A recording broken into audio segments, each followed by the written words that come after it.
I once heard a beautiful story for Moshe Wilson, Zal Zayin Gesund. About 100 years ago, a delegation from New York came to the Belzer Rabbi, and they asked them to please come to America and become a Rebbe in New York. Klal Yisrael over here was desperately in need of Yiddishkeit, and they laid out before him the amazing opportunity that was available to implant Yiddishkeit in America. The Belzer Rabbi said, I need some time to think about it.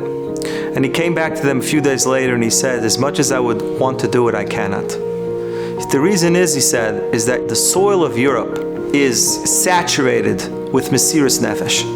Mesiras Nefesh of Jewish generations, withstanding the Crusades, withstanding pogroms, withstanding all kinds of uprisings against us.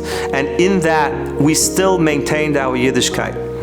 It is this Mesiras Nefesh from which I draw my nutrition to be able to be an Oved Hashem. America does not yet have that track record, that history of a soil which is permeated with Mesiras Nefesh. Perhaps go to somebody else who isn't aware of this. Maybe he would agree to move to America. Moshe Wilson said that the lesson of this is that a place where there's Mesiras Nefesh, it infuses that place with a holiness so that those who live there and those that come after are able to withstand the nisyonis that place brings about. Today in America, we don't have those nisyonis. We don't have the nisyonis of Shmir Shabbos. We don't have the nisyonis of a place to daven. Kosher shchita is available everywhere.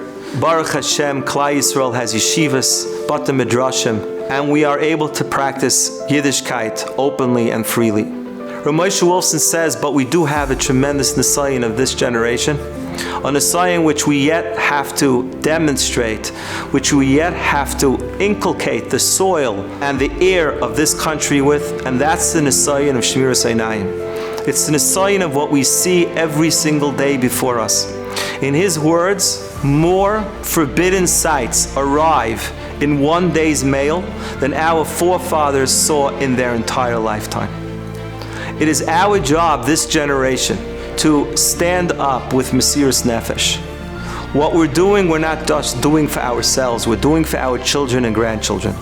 If we implant the Mesiras Nefesh of refraining from looking at things that we shouldn't into the soil, our children and grandchildren will be able to withstand the nisyonis that Rachmana litzlan are going to come their way.